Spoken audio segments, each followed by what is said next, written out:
6절까지 교도하겠습니다. 제가 1절 했습니다. 내가 백성 앞에 세울 법규는 이러하니라. 내가 이불이 종을 사면 그는 6해 동안 섬길 것이요 7째에는 몸값을 물지 않고 나가 자유인이 될 것이며 만일 그가 단신으로 왔으면 단신으로 나갈 것이요 장가들었으면 그의 아내도 그와 함께 나가려니와 만일 상전이 그에게 아내를 주어 그의 아내가 아들이나 딸을 낳았으면 그의 아내와 그의 자식들은 상전에게 속할 것이요 그는 단신으로 나갈 것이요 만일 종이 분명히 말하기를 내가 상전과 내 처자를 사랑하니 나가서 자유인이 되지 않겠노라 하면 상전이 그를 데리고 재판장에게로 갈 것이요 또 그를 문설주 앞으로 데려와서 그것에다 송곳으로 그의 귀를 뚫을 것이라. 그는 정식토록 그 상전을 섬기리라. 아멘. 제가 이제 통상적으로 이제 수요일 날 오전에는 순장 모임이 있기 때문에 수요일 날 오전까지는 이제 순장 모임 할 거를 준비를 해요.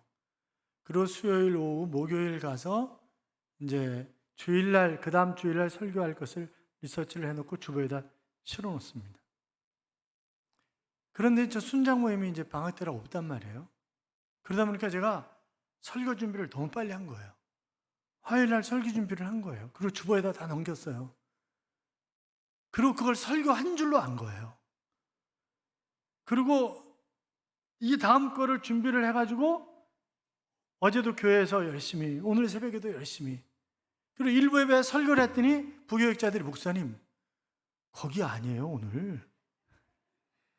그러니까 주보에 실어있는 것들은 거기 아니라는, 그 전이라는 거예요. 야, 이게 내가 치매 중증인가 왜 이러냐 도대체 이거. 그래서 그냥 부득불 일부 예배는 다음 주에 할 걸 했고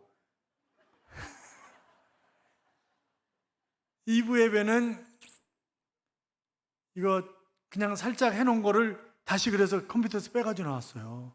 그러니까 제가 버벅거린다고 그러지 말고 뭐 원래 버벅거리시는데 뭘 그러세요 그러지 말고 그냥 그러라니 하세요. 아셨죠? 같이 인사하겠습니다. 주의 이름으로 잘 될 것입니다. 더 잘 될 것입니다. 끝없이 잘 될 것입니다.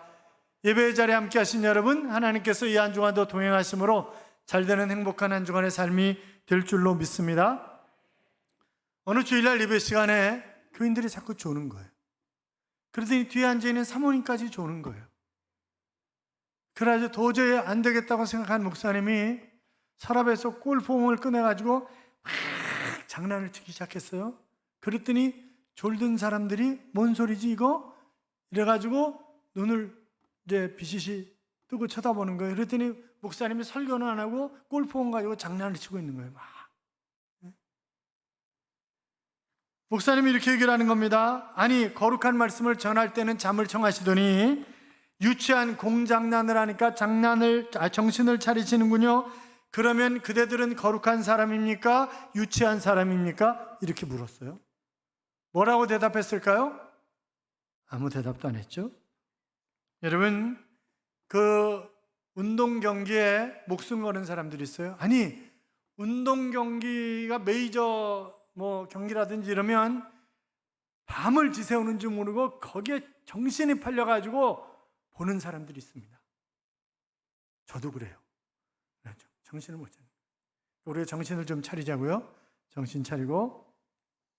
어느 역사가가 유럽 여러 나라의 문화와 법에 대한 태도가 어떻게 다른지 이렇게 표현을 했어요. 물론 실제 사람들이 그 법을 그렇게 생각한다 그런 의미는 아니겠지만 어떻든 전반적인 성향을 풍자한 그런 얘기인데 간만에 한번 들어보세요. 독일에서는 허용되는 것을 제외한 모든 것이 금지되어 있다. 프랑스에서는 금지되어 있는 것을 제외한 모든 것이 허용되어 있다. 러시아에서는 허용되는 것을 포함한 모든 것이 금지되어 있다. 이탈리아에서는 금지되어 있는 것을 포함한 모든 것이 허용되어 있다. 자, 상황윤리의 흐름에 급속하게, 여러분 우리나라도 마찬가지예요. 시대마다 정의였던 것이 아닌 게 되고 아주 아무렇지도 않게 변하고 상황윤리에 아주 급속하게 적응해가는 그런 모습을 우리가 볼 수 있습니다. 그러면서 이 시대 상황 윤리가 다른 사람에게 해만 끼지 않으면 되지 뭐 그것이 무슨 문제냐고 이렇게 생각하는 사람들이 있지만, 예수를 믿는 우리는 상황 윤리에 따라 움직이는 사람이 아니라 하나님의 윤리에 따라 움직이는 사람들입니다. 그렇잖아요. 그러니까 십계명을 위시한 우리를 창조하시고 우리를 구속하시고 우리를 인도해 가시는 하나님이 주신 법령에 따라서 우리가 움직이고 살아가는 사람들이지, 세상 상황 윤리에 따라서 움직이는 사람들이 아니기 때문에 우리가 하나님이 어떤 마음을 가지고 십계명을 허락하셨는가라고 하는 것을 주의 깊게 살펴볼 필요가 있습니다. 그런데 하나님이 법을 주시기 전에 먼저 하나님이 어떤 분이신가라고 하는 것을 설명하고 계셨어요. 그래서 출애굽기 20장 2절에 보면 나는 너희가 애굽 땅 종되었던 너희를 인도하여 낸 여호와니라. 그러니까 하나님이 어떤 일을 하셨는가, 하나님에 관한 얘기를 먼저 시작하고 있는 것을 볼 수 있는데, 법도 중요하지만 법을 주신 분이 누구냐, 그리고 어떤 마음을 가지고 그 법을 주셨는가라고 하는 그런 얘기를 먼저 하고 계시는 것입니다. 사랑하는 여러분, 하나님이 은혜를 베푸시고 법을 주신 이유가 무엇이겠습니까? 하나님이 우리에게 법을 주시면서 이 은혜에 대한 반응, 은혜에 대한 책임, 그리고 은혜에 대한 그런 응답, 이런 것을 말씀하시는 거예요. 하나님은 출애굽을 통해서 이스라엘 백성들을 자유케 하셨습니다. 그런데 십계명, 율법 이런 것을 딱 생각하면 이건 억압하는 거 아니야? 이거는 구속하는 거 아니야? 이렇게 생각할 수 있지만, 그러면 왜 사람들이 그렇게 생각하는, 마치 자유를 제한하는 것 같은 그런 법을 허락하신 것입니까? 그것은 이 세상과 구별된 거룩한 하나님의 질서를 보여주기 위한 것이고, 또 우리가 이 세상에 살면서 세상 사람들과 다른 그런 삶을 살아야 하는 하나님의 자녀라고 하는, 너희는 성도라고 하는 것을 확인시켜 주시기 위해서 그렇게 말씀하신 것이다. 그렇게 우리가 생각해 볼 수 있습니다. 그런데 이스라엘 백성들이 그렇게 살아갑니까? 그렇지 않습니다. 법을 주셨음에도 불구하고 늘 원망하고 불평하고, 자기들이 우리는 다 지키겠습니다, 이렇게 얘기를 해놓고 안 지킵니다. 하나님이 통치하시는 신정 통치국가인데 아무런 상관이 없어요. 제멋대로 삽니다. 그리고 하나님의 백성으로서 이제 법을 주셨기 때문에 그 법에 따라 살아 움직이는 변화가 있어야 되는데, 그런 변화가 전혀 없는 그런 삶을 사는 거죠. 출애굽기 21장부터 23장까지는 십계명의 속편이다, 그렇게 얘기할 수 있습니다. 그러니까 십계명을 해석한 것이다.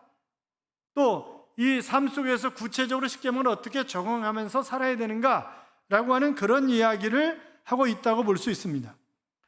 사회윤리적인 시각에서 성경을 보는 사람들은 특별히 오늘 이제 이 21장이 종에 관한 그런 이야기를 많이 하고 있단 말이죠. 이 노예에 관한 그런 이야기를 많이 하고 있는데, 하나님이 그러면 이런 이야기를 하시는 이유가 뭐냐? 노예 제도를 두둔하시는 거냐? 이게 뭐냐?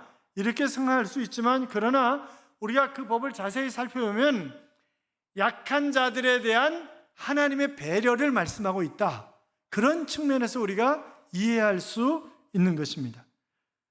그래서 하나님이 주신 법과 제도들이 당시 타락한 백성들의 수준에 맞춰서 지금 설명을 하고 계신다, 그렇게 볼 수 있어요. 그런데 그것을 잘못 오해하면 허용하는 것처럼, 만약 이혼을 하려거든 이혼 증서를 써주라, 이런 말씀이 있단 말이죠. 그러면 하나님이 이혼해도 괜찮다는 얘기냐? 이게 도대체 뭐냐? 이렇게 생각할 수 있지만, 그러나 마구잡이로 이혼을 하고, 그러면 그 당시에는 여자들이 나가서 사회활동을 할 수 없는 그런 시대예요. 그럼 여자들은 거의 굶어 죽는 거예요, 그냥. 그래서 그 여자들을 보호하기 위해서 그렇게 말씀하신 것이지, 이것이 이혼해도 좋다, 그런 얘기는 결단코 아니라는 얘기죠. 노예제도 허락한다, 그런 얘기가 결단코 아니라는 거예요. 그 당시에 성행하고 있었던, 또 앞으로 성행하게 될 그런 노예제도에 관해서 노예 인권을 무시하지 마라, 배려해라, 그런 측면에서 얘기를 하고 있는 것이지, 이것이 노예제도 인정한다, 마구잡이로 부려라, 그런 얘기는 결단코 아니다 라고 하는 것입니다. 그래서 종교개혁자인 칼빈은 바로 이 적응이라고 하는 단어로서 이것을 설명하고 있는 것을 볼 수 있습니다. 우리가 아이를 낳아서 길러봤잖아요. 그러면 애가 이제 얼마 지나면 응얼거립니다. 그러면 야, 응얼거리지 말고 말로 똑바로 해. 그렇게 얘기하는 부모는 없어요. 같이 응얼거리면서 애 눈높이에 맞춰주는 거잖아요. 그러면서 애를 키워가는 거 아니에요. 마찬가지로 하나님께서 우리들의 수준에 맞춰서 지금 이야기를 하고 계시는 것이다. 이렇게 칼빈이 설명을 했습니다만 그렇게 볼 수 있는 거죠. 그리고 뿐만이 아니라 다른 나라들의 노예 제도와 이스라엘의 노예 제도는 분명히 다르다는 것을 말씀하고 계시는 것입니다. 여러분, 다른 나라의 노예 제도는 거의 물건이죠, 물건. 그냥 재산이에요. 노예는 그냥 재산. 그냥 주인이 죽으라 그러면 죽어야 되고, 자기 거 가질 수 없고. 물론 제가 대학원에서 그 노예 제도를 가지고 석사학위 논문을 썼어요. 그런데 우리가 생각하는 그 미국의 18세기, 19세기 초에 흑인 노예들과 또 성경에서 얘기하고 있는 노예는 분명히 다른 것입니다. 그리고 1세기 때도 노예들이 로마서 16장에 보면 거기 이름들이 쭉 나와 있는데 그 당시에 1세기 때 이름은 이 사람이 자유인이냐 노예냐 이게 구분이 됐어요. 그러니까 그 사람들이 거의가 다 노예 내지는 해방 노예들이에요. 그런데 이미 바울이 지금 그 사람들이 로마에 가 있어요. 그런데 로마 이전에 바울이 돌아다니면서 다 만났던 사람들이라고 하는 것은 그들에게 이동의 자유가 있다는 얘기예요. 뿐만이 아니라 물론 소수이지만 특유 재산이라고 하는 재산을 가지고 있는 그런 사람들도 있었어요. 그리고 성경이 말하는 특별히 구약시대 이스라엘 백성들에게 말하는 노예제도는 우리가 일반적으로 생각하는 그런 노예제도가 아니다라고 하는 것을 우리가 생각을 해야 하는 것입니다. 여러분, 지금 성경에서 얘기하는 것은 6년간 계약직 근로자예요. 여기 노예가. 우리가 생각하는 그런 노예가 아니라고요. 7년째 전에 노예를 돈 주고 사왔어요. 그럼 6년 동안 노예 생활을 해요. 7년이 되면요. 너 얼마 주고 사왔으니까 그 돈 물어주고 나가? 그게 아니에요. 그냥 가는 거예요. 그냥 나가는 거예요. 그냥 자유인이 되는 거예요. 그러니까 우리가 일반적으로 생각하는 흑인 노예, 그런 노예가 아니라는 거죠. 이건 그냥 계약직 근로자지 그냥 노예다 이렇게 볼 수는 없는 것인데 그 당시에도 이방 국가들의 노예가 있었고 또 뭐 로마 제국 같은 데는 그 이후에 로마 제국 같은 데는 로마 제국 내 6천만 명이 노예다. 로마 시 안에 있는 인구의 3분의 2가 노예다. 그렇게 알려져 있잖아요. 자, 어떻든 이방 사회에서는 노예는 물건이지만 재산이지만 그러나 그게 아니다라고 하는 거죠. 자, 여자가 노예로 팔려갔어요. 그런데 가만히 보니까 여자가 못생겼어. 마음에 안 들어. 우리 집에 있는 게 꼴보기 싫어. 그러면요, 그냥 버리지 말라는 거예요. 절대 그냥 버려서는 안 된다는 거예요. 다른 사람에게 가서 잘 살 수 있는 곳으로 보내든지 아니면 자기 아들과 함께 일할 수 있도록 보내든지, 아들이 원치 않으면 그러면 그에게 자유를 줘서 자유인으로 만들어줘야지 그냥 그 사람을 억압하고 마구잡이로 처리해서는 그가 그냥 굶어 죽도록 만들어서는 결단코 안 된다. 즉 그것이 성경이 이야기하는 그런 법이에요. 그런데 이스라엘은 두 가지 노예가 있어요. 하나는 일시적인 노예예요. 그러니까 6년 동안 이제 계약직 근로자로 일하는 노예예요. 또 영원한 노예가 있어요. 영원히 죽을 때까지 그냥 그 집에서 노예로 사는 사람이 있어요. 그건 자기가 스스로 자원한 사람들이에요. 그래서 귀를 뚫어요. 귀를 뚫고 이제 고대 근동 지방에서 귀 뚫으면 내 귀를 뚫은 사람의 내가 종이라는 거예요. 이게 귀 뚫은 사람만 흔들어서 귀 뚫은 사람.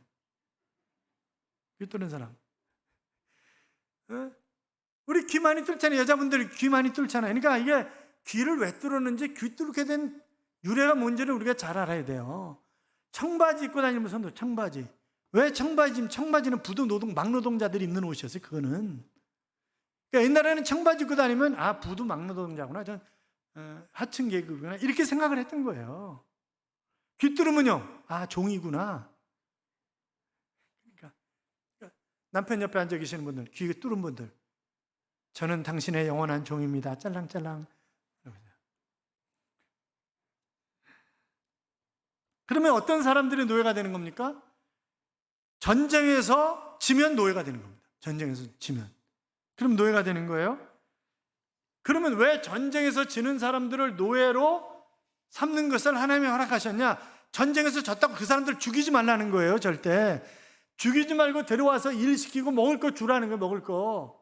그러니까 전쟁에서 졌다고 해서 마구잡이로 그냥 배라는 게 아니에요. 그래서 전쟁 포로를 노예로 삼은 거예요, 이스라엘 백성들은.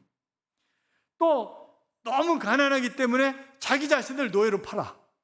그래서 노예가 된 사람들이 있어요. 또 우리 집이 너무나 가난하기 때문에 그래서 결국 내가 자식을 키울 수가 없어요. 우리도 옛날에 그랬잖아요. 너무나 가난한 집은 다른 집 업둥이로 줬잖아요, 그냥. 그런 식으로 자식을 노예로 파는 거예요. 노예로 주는 거예요, 그냥. 그래가지고 노예가 되는 거예요. 어떻든 이스라엘을 제외한 이방 국가에서는 주인이 이 노예들을, 종들을 희롱하고 마음대로 가지고 놀고 물건처럼 취급했지만, 주인의 권세가 대단했지만, 그러나 이스라엘은 그런 것이 결단코 아니었다라고 하는 사실을 우리가 염두에 두어야 합니다. 자, 2절 봐요. 2절 같이 읽어요. 내가 히브리 종을 사면 그는 6해 동안 섬길 것이요 7째 해에는 몸값을 물지 않고 나가 자유인이 될 것이며. 자, 그러면 이 노예가 히브리 노예냐, 그러니까 유대인이냐 아니냐에 따라서 노예를 취급하는 방법이 또 달라요. 유대인 남자들은 본래 아침에 일어나면 3가지 감사 기도를 항상 드렸다 그러잖아요. 제가 이방 나라가 아니라 유대인의 하나님의 백성으로 태어나게 하신 것 감사합니다. 여자가 아니라 남자로 태어나게 하신 것 감사합니다. 종이 아니라 자유인으로 태어나게 하신 것 감사합니다. 이 3가지를 아침에 일어나면 항상 먼저 감사했다고 그래요. 저도 유럽 다니고 이럴 때 남자로 태어난 걸 너무 감사하게, 하나님 감사합니다, 그렇게 기도를 합니다. 왜냐하면 여자들은 화장실 가면 휴게소, 고속도로 다니다가 휴게소 가면 여자들이 그냥 끝도 없이 줄을 서 있어. 남자는 바로 나오면 돼요. 그래서 하나님 감사합니다, 남자로 태어난 감사합니다. 제가 그러고 그러는데 그러니까 지금 이제 히브리 종이 6년간 계약직이기 때문에 7년 되면 무조건 놔주라는 거예요. 잘 돌려주라는 거예요. 이것은 당시 주변 상황으로 볼 때 파격적인 그런 것이었습니다. 그래서 노예제도의 근본 정신이 자비와 사랑이었다라고 하는 것을 보여주는 거죠.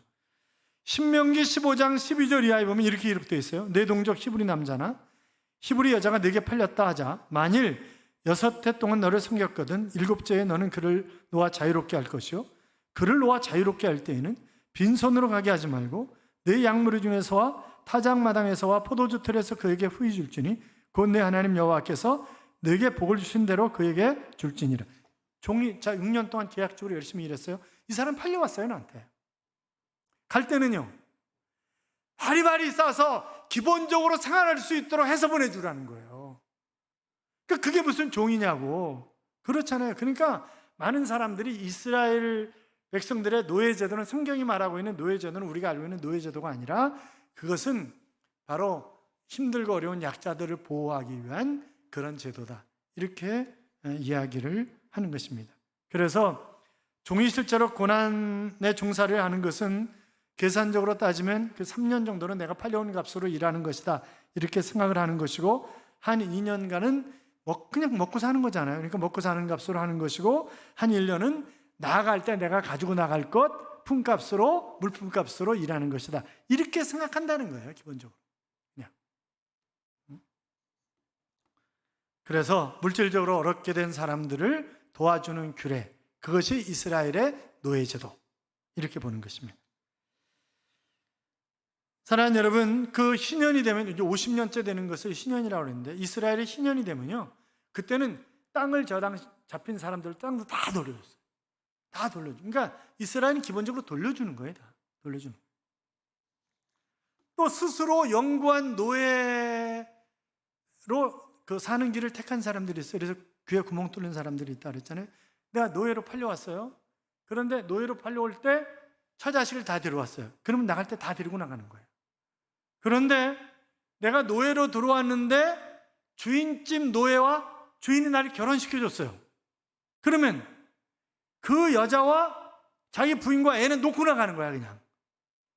그러면 내가 사랑하기 때문에 놓고 나갈 수 없잖아요. 그러니까 나 그냥 여기서 영원히 노예로 살겠다고. 그럼 그때부터는 노예가 아니라 귀를 뚫은 영원한 종이지만 그는 뭐예요? 자녀 대우를 받는 거예요. 자식으로 대우를 받는 거예요. 그렇게 살아가는 거예요.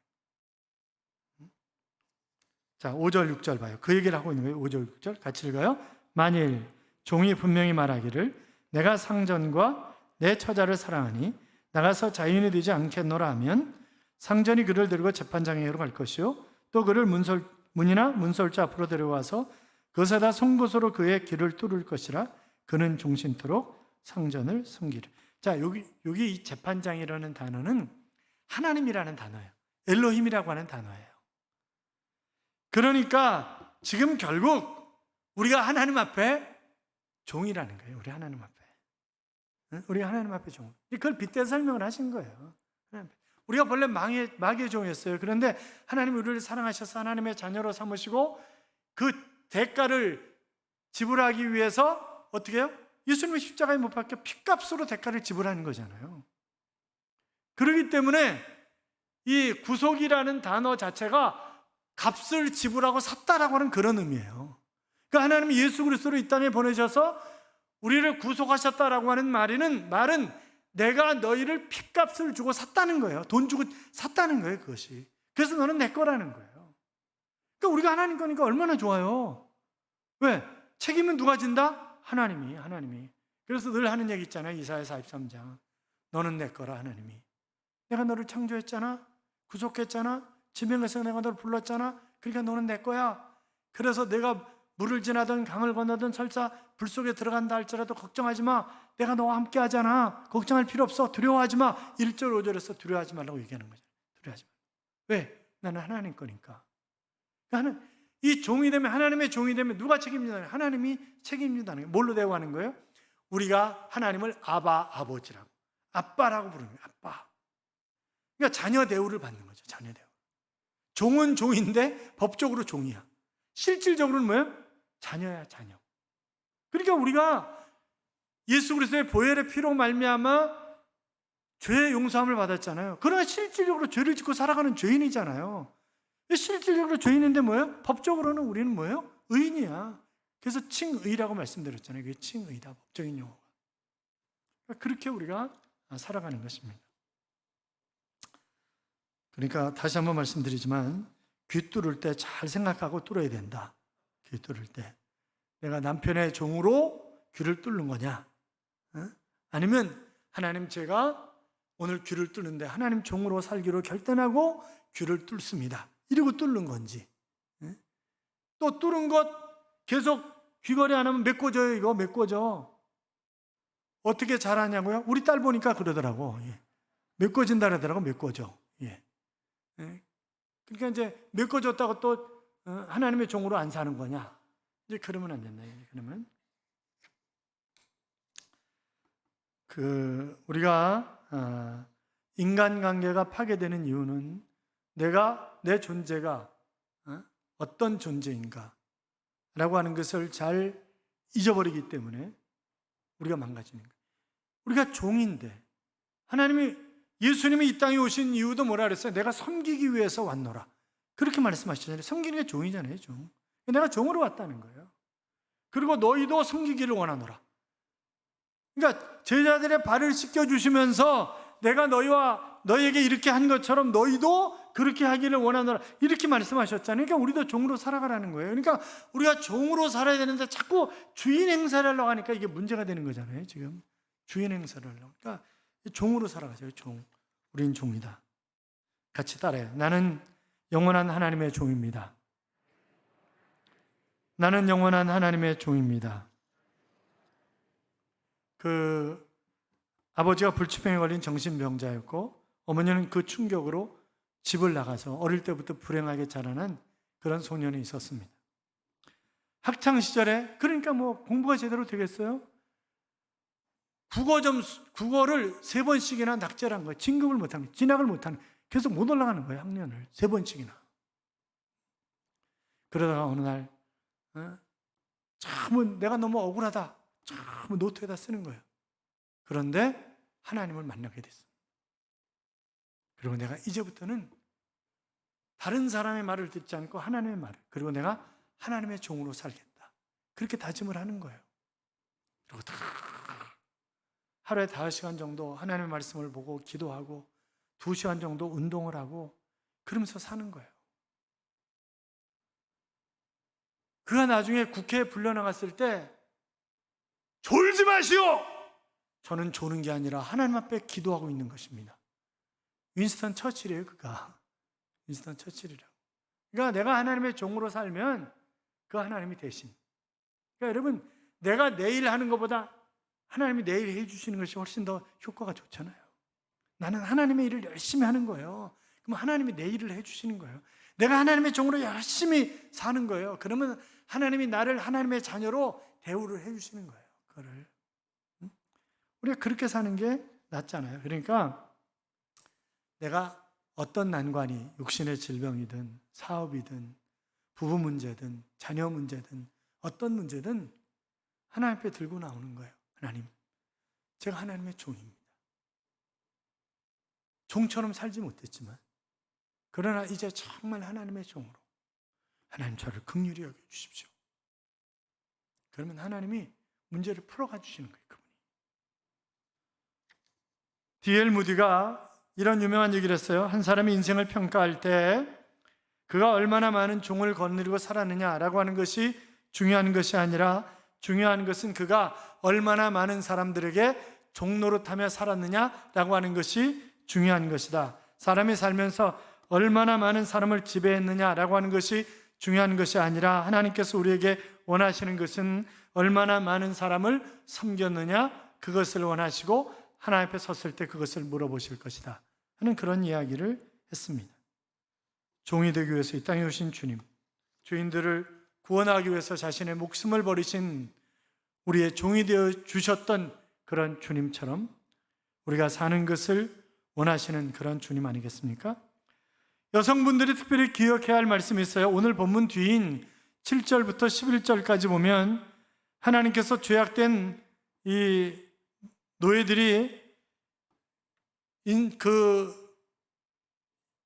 만들어낸 그런 노예 제도에 대해서 슬픈 삶을 사는 여종들을 돌봐주도록 하나님이 명령을 하셨습니다. 그래서 여종을 타국에 팔지 말라. 그렇게 말. 여자된 종들을 다른 나라에 팔아서는 안 된다. 아들에게 주기로 했으면 딸처럼 대접하고 그와 결혼했다가 싫으면 그를 자유인으로 만들어라. 그런 말씀을 그 뒤에 하고 계시는 거예요. 다른 곳에 장가 들더라도 내가 그 여자가 싫어서 다른 곳에 장가를 갔어요. 그러면요, 그 여자가 죽을 때까지 의식주 문제를 책임져 주라는 거예요. 그게 성경이에요. 사랑하는 여러분, 귀를 뚫은 종은 주인과 평생 함께 같이 사는 것입니다. 주인이 모든 비밀을 다 얘기해 줍니다. 그리고 주인의 식탁에서 같이 식사를 합니다. 주인의 모든 것을 다 맡은 자가 되는 것입니다. 그러니까 그는 자녀예요, 자녀. 사랑하는 여러분, 진정한 의미의 하나님의 종, 노예가 되셔서 하나님이 자녀로 대우해 주시고 하나님이 세워주시고 길을 열어주시는 그런 신실한 하나님의 일꾼들이 되시기를 주님의 이름으로 축원합니다. 이런 찬양 있죠?